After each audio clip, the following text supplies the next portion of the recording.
আজ এই জায়গাটা দেখে আমি তো পুরো পাগল হয়ে গেছি। চলো তোমাদেরকেও দেখিয়ে আনি।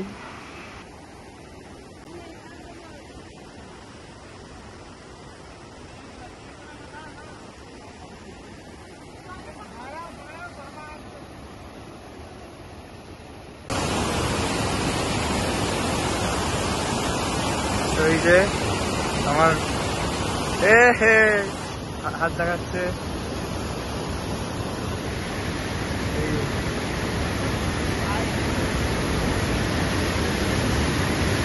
পোজ দিতে আমি ভিডিও করছি, পোজ দিচ্ছি। ঘড়িতে বাজে ঠিক দুপুর 2:30।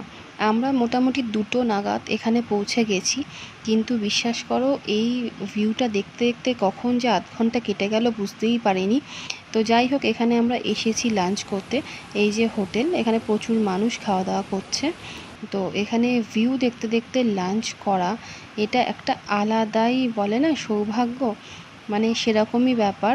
ভিউ দেখতে দেখতে একটা অসাধারণ সুন্দর টাইম কাটালাম, আর এই ভিউ দেখতে দেখতেই একটা খুব সুন্দর লাঞ্চ করে ফেললাম। চলো আমরা কিভাবে গেলাম আর কি দেখলাম পুরো ভিডিওটা তাহলে তোমাদের সাথে পুরোটাই শেয়ার করি। নর্থ বেঙ্গলে যারা ঘুরতে যাও তারা অনেকেই এই জায়গাটায় গেছো, তাই তারা হয়তো চিনবে। যে বিশাল পাথরটা দেখালাম ওটাকে বলা হয় অ্যাপেল স্টোন। তো আমরা দেখতে দেখতে পাহাড়ের অনেকটা উপরে চলে এসেছি, আর অনেকটা বেলাও হয়ে গেছে। তো এবার আমরা লাঞ্চ করব। তো লাঞ্চ করতে যাওয়ার সময় যে পাশে এত সুন্দর একটা ভিউ পাবো সত্যিই ভাবিনি। তো প্রথম থেকেই এই অ্যাপেল স্টোনটা দেখার আমার খুবই ইচ্ছা, তবে রাস্তা খুব একটা ভালো ছিল না।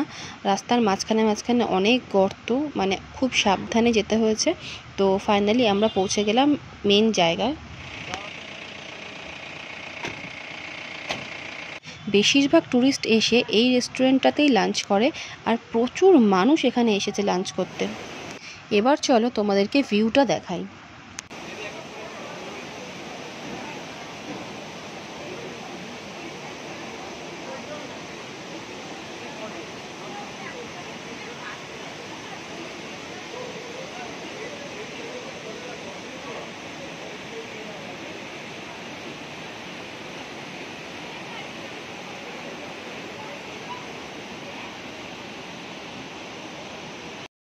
এটা হলো এক পিস সিঙ্গেল স্টোন, আর দেখতে পুরো আপেলের মতো বলে এটাকে বলা হয় অ্যাপেল স্টোন।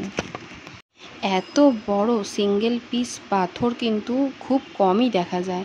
আর এই ঝর্ণার জলগুলো এত পরিষ্কার, দেখো শুধু কি স্পিডে জল যাচ্ছে। আর এই যে ব্রিজটার উপর দাঁড়িয়ে আমি ভিডিওটা করেছি, এই ব্রিজটার উপর কিন্তু একসাথে অনেক মানুষ উঠতে দেয় না, কারণ ব্রিজটা খুবই হালকা একটা ব্রিজ। আর এই ব্রিজটার উপরে 4-5 জনের বেশি দাঁড়ালে সত্যিই খুব ভয় লাগবে। তো যাই হোক, এবার আমরা যাব এর পরের ডেস্টিনেশনে। দেখো আমরা কতটা উপর দিয়ে যাচ্ছি, সাথে থেকেও দেখা হচ্ছে পরের ভিডিওয়ে।